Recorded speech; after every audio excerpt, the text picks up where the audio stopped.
Good morning मेरे प्यारे बच्चों। आज मैं पाठ 11 गद्य अंग्रेजी में मोशन करते हैं कि वीडियो भाग 2 में आप सभी को जो है विश्राम व गद्य रेस्ट एंड मोशन गद्य के प्रकार गद्य के जो प्रकार निम्नलिखित हैं। पहला है सरल रेखी गद्य, रेक्टिलिनियर मोशन, वर्तुलगत सर्कुलर मोशन, दोलनगत ऑसिलेटरी मोशन, कंपनगत वाइब्रेटरी मोशन, आवर्तगत पीरियाडिक मोशन, अनावर्तगत नॉन पीरियाडिक मोशन, एक समानगत यूनिफॉर्म मोशन, असमानगत नॉन यूनिफॉर्म मोशन के बारे में आप सभी को इस वीडियो में पढ़ाएंगे। तो बच्चों, सबसे पहले मैं आपको विश्राम व गद्य के बारे में पढ़ाएंगे।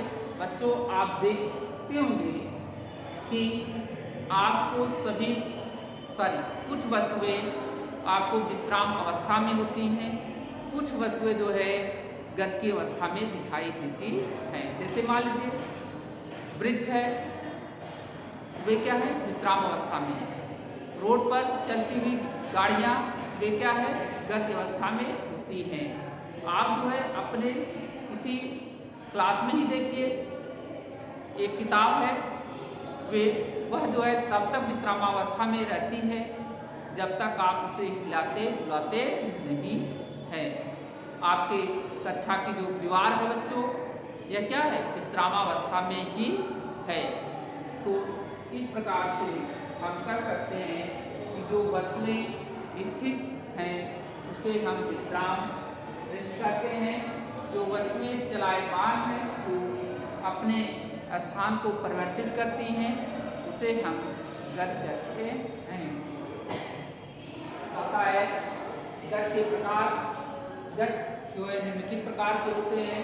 सरल रेखी गद्य पहला है बच्चों, तो हम इसके बारे में बता रहे हैं सरल रेखी गद्य के बारे में। जब कोई वस्तु एक सीधी रेखा में गद्य करती है, बेटा जैसे आपका ये रोड है, ठीक, अब इस रोड पर जो है यह गेज जो है बच्चों यह क्या है सीधे रुकते हुए जा रही है, ठीक। तो इस प्रकार की जो गद्य है उसे हम सरल रेखी गद्य कहते हैं। तो बच्चों, तो बता रहे थे कि जब कोई वस्तु एक सीधी रेखा में गद्य करती है तो उसे हम सरल रेखी गद्य कहते हैं। जैसे एक सीधी सड़क पर पहिए की गति, एक परेड में सैनिकों की गति। तो बेटा यह किस प्रकार की गति का उदाहरण है सरल रेखी गति का, ठीक। अब आपका आता है दूसरा पॉइंट, वर्तुलगत सर्कुलर मोशन। बच्चों, सर्कुलर मोशन किसे कहते हैं? जब कोई वस्तु या उसका कोई भाग वृत्ताकार पथ पर गति करता है तो वह गति वृत्ताकार या वर्तुल गति कहलाता है। तो बच्चों, जैसे एक विद्युत पंखे की गति आप देखते होंगे, पंखा आपके कमरे में लगा है, बेटा यह जो है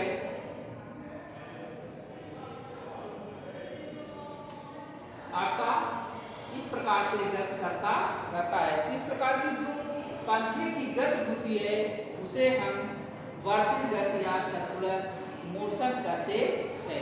तो आपका जो तीसरा पॉइंट है जो दोलन गति किसे कहते हैं। तो बच्चों, जब कोई वस्तु किसी स्थिर बिंदु से जो है इर्द गिर्द या एक ही मार्ग पर बिना किसी पथ परिवर्तन किए गति करती है तो उसे हम दोलन गति कहते हैं। तो आपको इस चित्र में बेटा दर्शाया हूँ दोलन गति। अब देखिए एक वस्तु आपका स्थिर है, कांस्टेंट बेटा। अब इसको जो है हम बीच ले जाते हैं, बीच से छोड़ते हैं तो यह जो है आपका ए से जो है स्थिर बिंदु से आपका सी तक पहुँचता है। तो इस प्रकार की जो है पेंडुलम में होने वाली गति को हम दोलन गति कहते हैं, ठीक बच्चों। और आपका नेक्स्ट जो पॉइंट है कंपन गति। कंपन गति किसे कहते हैं? तो बच्चों कंपन गति यह एक प्रकार की दोलन गति है।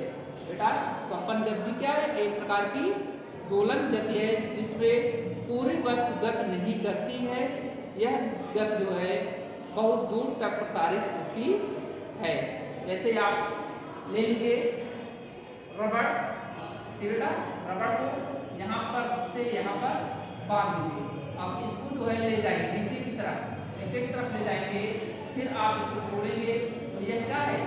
ऊपर नीचे इस प्रकार की जो कंपन करती है उसे हम कहते हैं कंपन गति।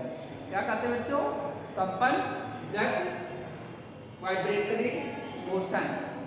ठीक, आप देखोगे बच्चे जो होते हैं एक ब्लेड को ले करके अपने दांतों के बीच में दबाते हैं और उसको हाथ से ऐसे करते हैं तो वह जो है ब्लेड क्या करता है? वाइब्रेट करता है। तो वाइब्रेट करने से जो है उसकी ध्वनि भी सुनाई देती है।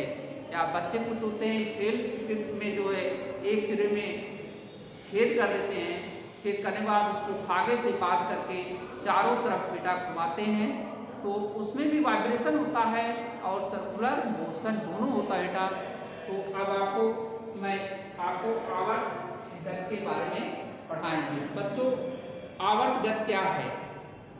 जब कोई वस्तु एक निश्चित समय अंतराल पर अपनी गति को दोहराती है।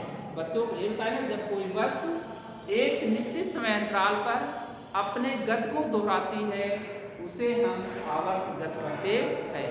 बच्चों आप देखते होंगे या सुने होंगे कि पृथ्वी क्या है? अपने ही एक्सिस पर जो है घूमती है और अपने एक्सिस के घूमने के साथ साथ वह सूर्य के चारों ओर चक्कर भी लगाती है। तो पृथ्वी में इस प्रकार की जो गति होती है बेटा वह आपका क्या है? आवर्त गति है। ठीक, और पृथ्वी जो है 24 घंटे में जो है चक्कर लगाती है जिससे दिन और रात होते हैं। इसी प्रकार चंद्रमा भी बेटा पृथ्वी के चारों एक माह में पूरा करता है, जबकि पृथ्वी सूर्य की परिक्रमा बेटा 365 दिनों में पूरा करती है। तो अब आता है अनावर्त गति किसे कहते हैं। बच्चों अनावर्त जब कोई वस्तु अपनी गति को दोहराती है परंतु एक निश्चित समय अंतराल पर नहीं होती है। आपको आवर्त क्या होता है? एक निश्चित समय अंतराल होता है जबकि अनावर्त में निश्चित समय अंतराल नहीं होता है। तो इस प्रकार की गति को हम अनावर्त गति कहते हैं। तो बच्चों इसका उदाहरण आपको बता दें कि जैसे भुजाओं और पैरों की गति, हमारे फेफड़ों की गति जो है श्वसन के समय दोहराई जाती है, लेकिन यह निश्चित समय में ऐसा नहीं होता है। तो बच्चों अब आता है आपका 7.1 समान गति, यूनिफॉर्म मोशन। यूनिफॉर्म मोशन किसे कहते हैं बच्चों? जब कोई वस्तु एक समय अंतराल में समान दूरी को तय करती है तो वह गति एक समान गति कहलाती है। जैसे एक सीधी सड़क पर समान वेग से चलती हुई कार, बेटा तो कार का इस प्रकार की जो गति होती है वह आपका यूनिफॉर्म मोशन कहलाती है। आपका लास्ट है आपका पॉइंट असमान गति। बच्चों जस्ट इसका उल्टा है कि जब कोई वस्तु असमान दूरी को समान या असमान समांतराल में उसी सीधी लंबाई को तय करती है तो यह गति असमान गति कहलाती है। बच्चों इसका उदाहरण है जब एक कार की गति एक सीधी सड़क पर असमान होती है तो वह असमान गति कहलाती है। बच्चों आपका जो पॉइंट है इस पाठ का वीडियो भाग 2 में मैं क्रम से पढ़ा दिया हूँ। तो अब जो है इस चैप्टर में आपका जो है कोई पॉइंट नहीं बचता है। अब आप सभी को नेक्स्ट वीडियो में जो है अतलघुत्री, लघुत्री, रिक्त स्थान, बहुविकल्पी प्रश्न, सही गलत के बारे में पढ़ाएंगे। आज के लिए बस इतना ही। और आप लोगों से भी फिर से कह रहा हूँ कि ये सभी जो पॉइंट है इसको अपने किताब से भी पढ़ लीजिएगा। ठीक बच्चों, तो आज के लिए बस इतना ही। धन्यवाद।